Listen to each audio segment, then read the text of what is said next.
Ki te whei au ki Te Ao Mārama, kai te hōhā te iwi o Te Tai Tokerau I te tūoi o nā harana I te rohe ka rere ana nā whiu wa Tāwhirimātea.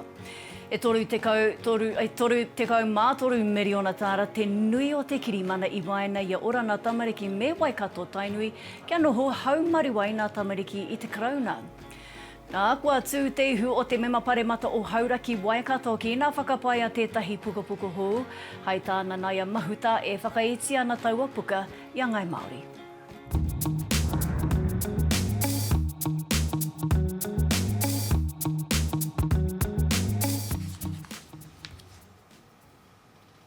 Kai aku iti, kai aku rahi hurinoa, rarau mai ki Te Ao Mārama. E whitu tau, te roa o te kirimana I waenga I a Waikato-Tainui me Oranga Tamariki, e toru tekau mātoru miriona tāra te nui. No te tau 2015 whakatūri ai te kaupapa o mokopuna ora. Atu I taua wā, toru rauna Tamariki o Waikato-Tainui, ko manaakihia e o rātau ake whānau, kaua ko nārina o te karauna. Ko te tikana o ēnei pūtea hou, e whakatutuki ai te whaenga nui o te iwi kia kaua e tukuna wā rātau tamariki I raro I te ringata whai a te karauna. Anei te kai kaue kōrero o aukaha a Kere am I right?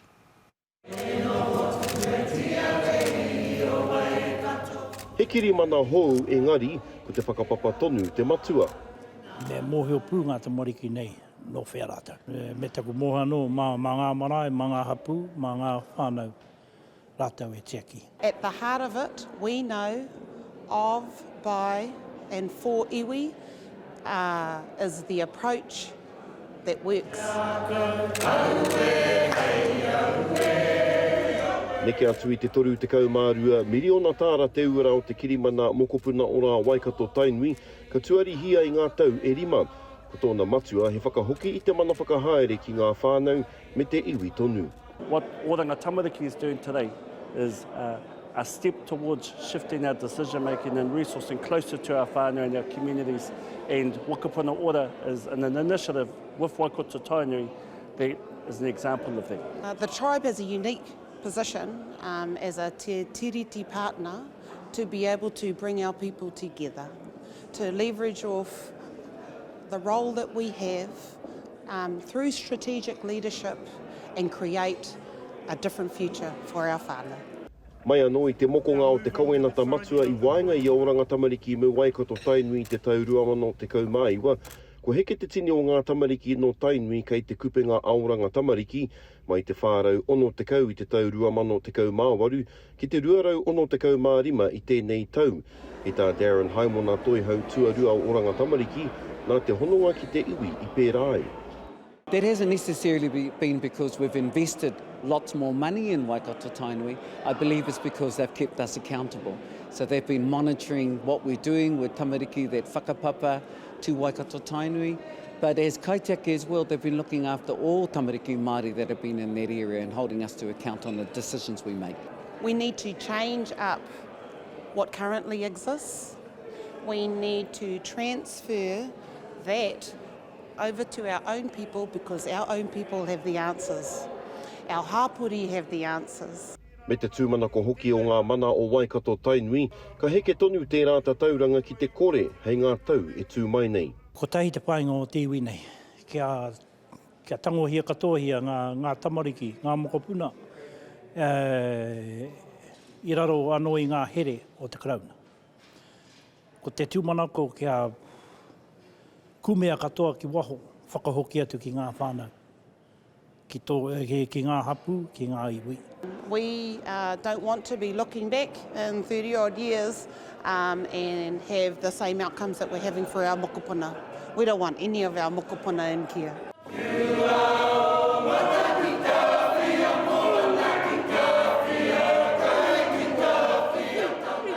Aotiake e aro ana a Oranga Tamariki ki te whakatū I ēnei momo whakaritenga ki te hiku o te ika me te rohe o Ngāti Kahungunu hei ngā marama e tū mai nei.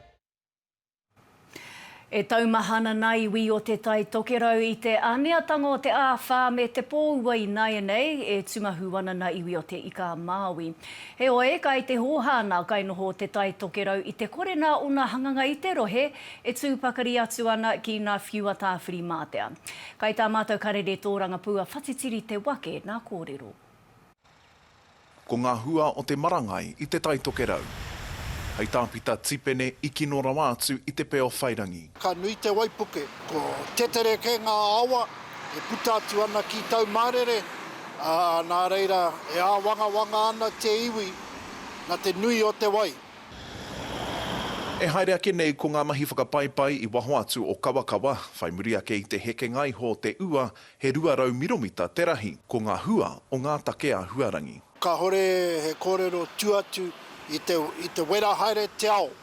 Mena he tangata kei roto i tēnei ao ka horeke e whakapono ana ki tēnā kōrero me tirohia te mātenga. I waho atu o whāngarei he roto ke tēnei pāmu, hei tā Jeff Crawford ko ngā hua tēnei o ngā mahi autaki i ngā wai i te wā o te marangai, he oi anō ka oti atu ngā wai ki e nei pāmu. It's just getting the water off the farmland after the event is what the farmers would like to see some new technology.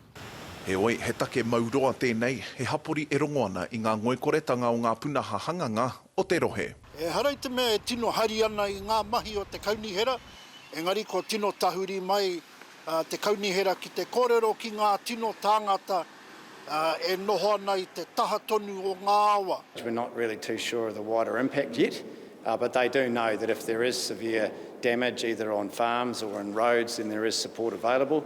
There's also support available if there is animal welfare issues at hand. E tū takarere wā ana te minita o pekātua, uri o ngā tihine hoki. Kua mea atu ki te o pekātua, kia rite mai, me he mea ka karangahia mai a nima, ma te o pekātua hei tautoko. I Nāia nei he whakapae te mahi, a e matāra tonu ana ngā kainoho ki ngā tohu a Tāwhirimātea. Whatitiri te wake, Te Ao Mārama. Hei kōrero i ngā pāna kino ki Te Tai Tokerau ko tētahi kaikaunihera o te no taki te raki ko moko te pania. Nau mai e moko ki tā mātou hōtaka. Moko, hea te take kai te raru tonu nā hanana i Te Tai Tokerau? Kia pono ke te kōrero he kore no te kāwanatanga, he kore no ngā kaunihera anō hoki mātou o te kaunihera o te hiku o tika, ko rātou anō hoki o te kaunihera o Te Tai Tokerau, te haumi atu i te pūtea tautoko, e hakapaepae haere, e hakatika haere, i ngā hanganga krānoni. Nā kua roa nei, tō koutou rohe e tono atu ki te kāwanatanga mō nā pūtea whakangao, nā te kore pūtea ne o nā kaunihera. Nā kua nui ke te tāke pea ki nā hapori o reira? Kua nui ke atu, e hara wō mātou pūkoro i ngā pūkoro hōhonu i Te Tai Tokerau, e mōhi o tia whānuiti ana wera kōrero.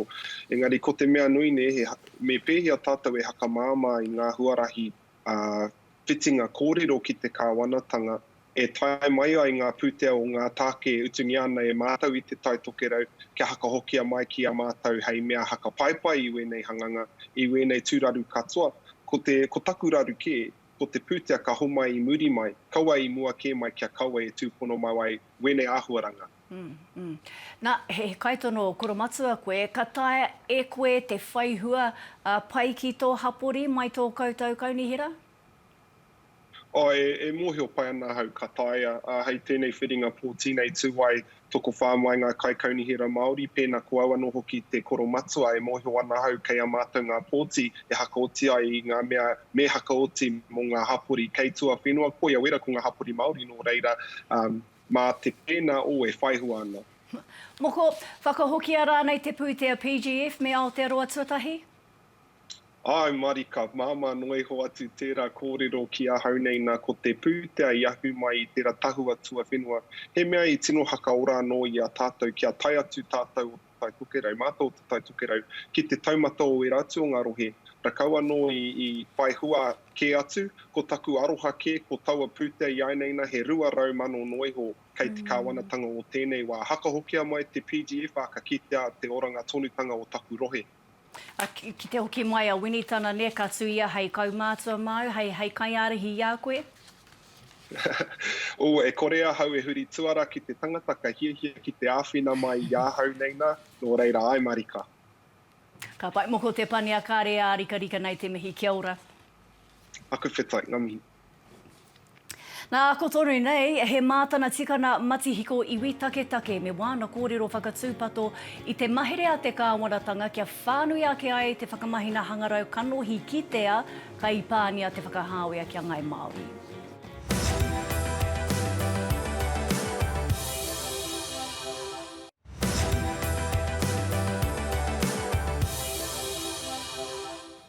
Hoki mai anō. Ka nui ke ake pea te kaikiri kia ngāi Māori i nā whakawhānui hea ai nā whakamahina hangarau kanohi ki tea, pēnei e te kāwanatanga, koenei, tā tētahi mātana tikana matihiko. Ka ina toa pēnei e Noel Leeming, The Warehouse, rātau ko Pack and Save, nā hangarau whakaki te kanohi hei aukati i nā mahihara. Ko te hiahia te kāwanatanga kia whai wāhi ai te marea ki ēnei rawa. Engari ko tā tāku tā karaitia nā taiuru, mātana tikana matihiko, māko nā tonu ka papu ake ai nā tūāhua kaikiri kia ngāi Māori, i nā ko te Māori ka kaha ke te heitaratia i runga i te he, tērā i te Pākehā.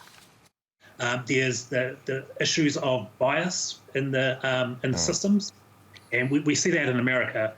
People of colour are falsely arrested because facial recognition doesn't recognise them. And I think too, it also just increases and reports the mistrust of the New Zealand government by not consulting. He ūpoko no tētahi kapa whutupōro takatāpo i kai te whai kia whiua e te NRL nā kai tākoro toko whitu i ihu tū atu ki te poraka mautohu kōpere mo te mana takatāpui. I te kēmu ki te kapa tame hei ākiritia i te poraka e nā kai tākoro kapa Manly Sea Eagles, a Jason Saab. Josh Schuster, haumole o lakau atu, tolu tau ko ula, rātou ko nā kai tākoro Kiwi, ko Josh alo iai. Toa fuafua Sipli, ko Christian tui pulotu, ko te take, ko rātou whakapono ki te hāhi. Nā, i pai tahatia nā kai tākoro toko whitu e te karapu Sea Eagles, ko tā Brad Christensen o Ngāti Raukawa, pere hitini hoki o te kapa whutupōro Falcons Aotearoa. Ko te kai tautoko pūtea ko tētahi pakehi peti. Ka mutu ko ta paina te ingoa o tētahi kamupene waipiro ki tō rātou a ke tai o pena. And when we think about racism and other big issues or matters like that, people make a big stand and are sanctioned appropriately. I believe that this is up there in terms of the disrespect to a certain part of the community. So definitely sanctions need to be put on these players. Noho tonu ki nā take hākina kina, maringi kauwana te kōrero i te tipuariki Māori nei Kevin Proctor, mōna kua panaia i te kapa Gold Coast Titans. Whai muri i tana tētohu whāataata, mōna e momi rehu ana i te wehenga rua o te tākoro i hinga ai tana kapa i te tira Canterbury Bulldogs i te rātapu.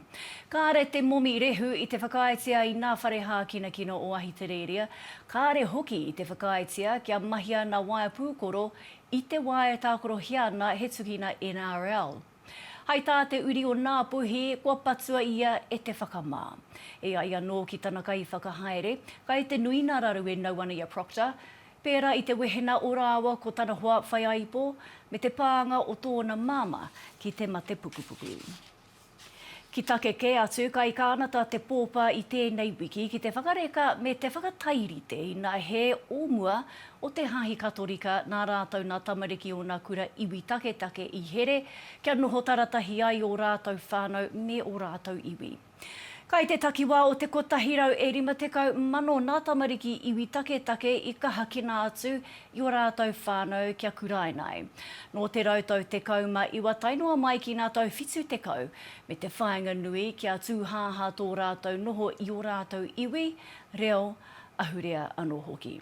Nā, kai Ontario kānata a hōhepa hei, te kaiako no te whānau āpanui, e mahi ana ki nā kura o nā iwi take ki te whakarauora i o rātou reo me o rātou tikana. Nā ka tūhono mai ia, hei matapaki i tēnei take i naia nei.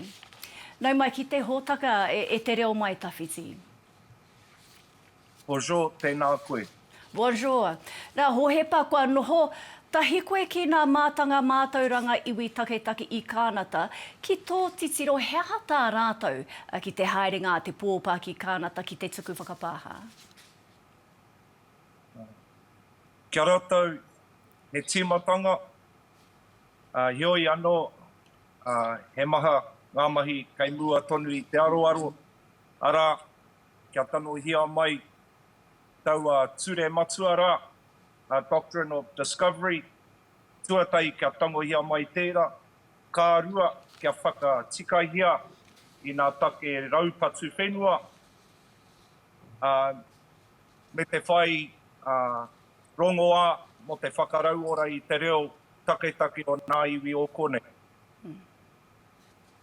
Nā kua whakae hoki te pōpā he timatanga noiho a tana whakapāha i tētahi kaupapa whakatewhatewha. Kai te tautoko nā mōrehu o reira i tērā mahi he mea whakatewhatewha, he tirohanga ki nā mahi o mua?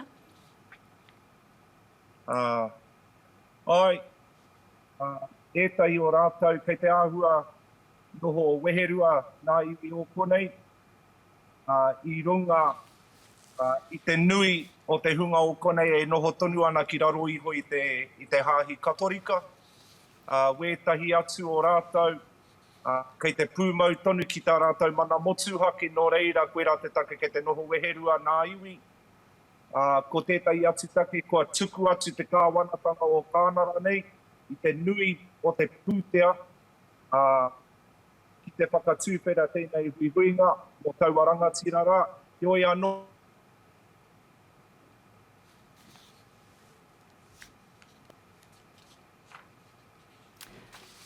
Te hanga nei, kua pakaru te mihini ki kānata i tēnei wā, kene ka hoki atu ki te kore i tēnei wā, ka hoki atu ki tētahi whakatairanga, ne? Ai. Tētahi whakatairanga. Ai, no, kua hoki mai koe hohepa. Aro ai no mai. Kei te pai, ko nā te mihini ke pēr te raru. Nā ko taku... Kei tua o tā wauwau e noho ana. Ai, tika tonu, kai tērā pito rawa o te ao. He hana mea kua kitea e koe i tō wā ki reira ki kānata? Tā koe mea na te nui o te pūtea i tukuna te kāwanatanga ki te whakatūwhera tēnei huihuinga. Kia tai pai mai taua rangatirara. Heoi anō, ko te iwi e nohia nei e au i tēnei wā, kāre he wai, kua pakaru katoa nā rori, kei te noho poara tonu nā kura no reira ko te pātai nui he ai te take, kei te tuku atu te kāwanatanga o kānara i te nui o te pūtea, ki tēnei kaupapa hioi anō, kei te noho poara tonu nā iwi o konei. Pehea koe hohepa, he tangata iwi take hoki koe. Tēnā kōrero mai i o karea roto, i a koe e mātaki ana i te whakapāha ki te taha tonu o te hunga, i tūkinohia mō nā taumaha e te hāhi? Koera te take matua kei konei au, kei te kimi tonu wa tātou whanauna o konei, i te rongoa, i te taha mātaurana, i te taha reo, i te taha pūtai au, me pēhea te whakaora anō i tō rātou taiao. Nā te mea, kua kaha paruparu te kāwanatanga o konei i o rātou whenua. Me ki ko te whānau o Nigami, i au e noho ana i konei. Ko te ira rima pai heneti, o rātou whenua, kei te noho tonu i o rātou ringaringa i tēnei wā. Koera tētahi take nui i konei. Ka pai, hohepa, kua pau te wā kia tāua e nari, tēnā rā wātu koe i whai wā ki te kōrero kia mātou mō tēnei take. Tēnā koe. Nā, tai hoake nei e te iwi, kua tū te ihu o te mema paremata o Hauraki-Waikato ki nā whakapae tētahi pukapuka hou. Ai tā Nanaia Mahuta e whakaiti ana taua puka i a ngāi Māori.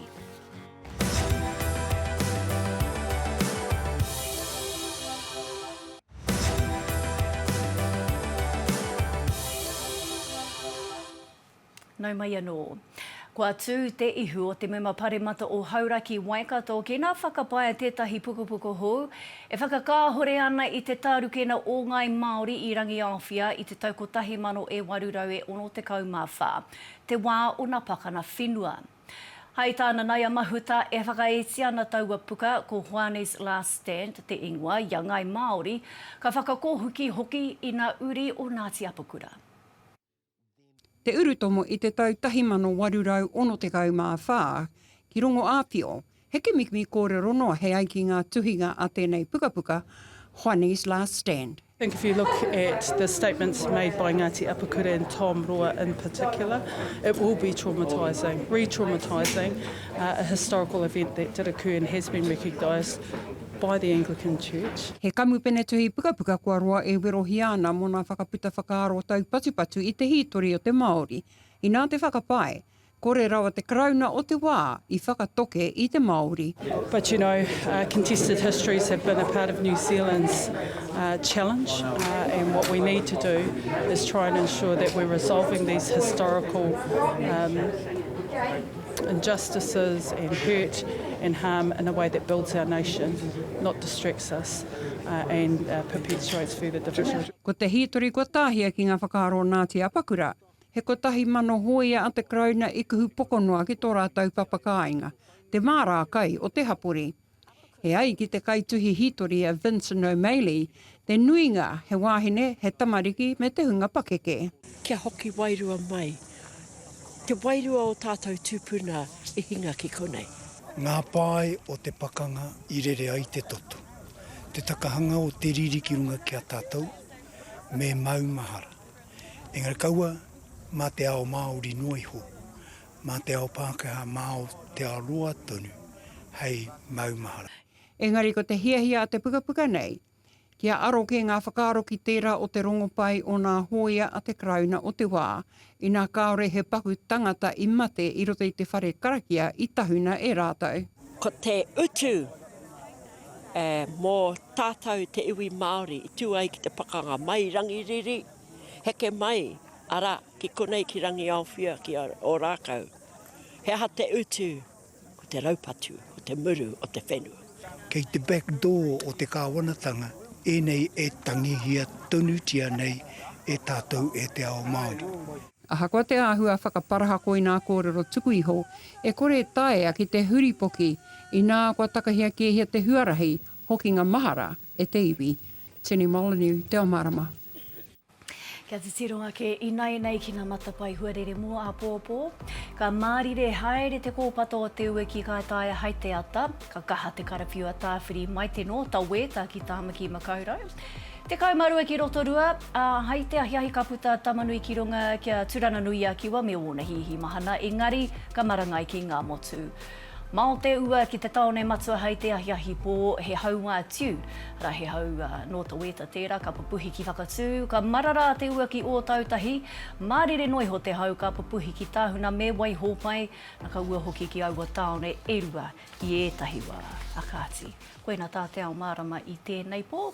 Tēnā toro atu ki te whārangi i Pūrangi, te taupanga rānei a Te Ao Māori News mō te roana atu wā mātou karere.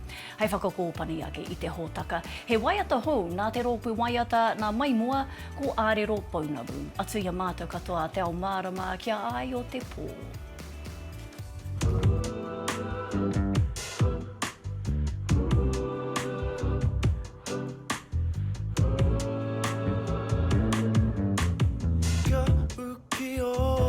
Takahanga to tinoranga tiratanga whakatangata kia kaha ko te toi uarewa tō ngaka whatu manawa ka whangai a ki te ona rere ko ngā kapua wai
whakaiti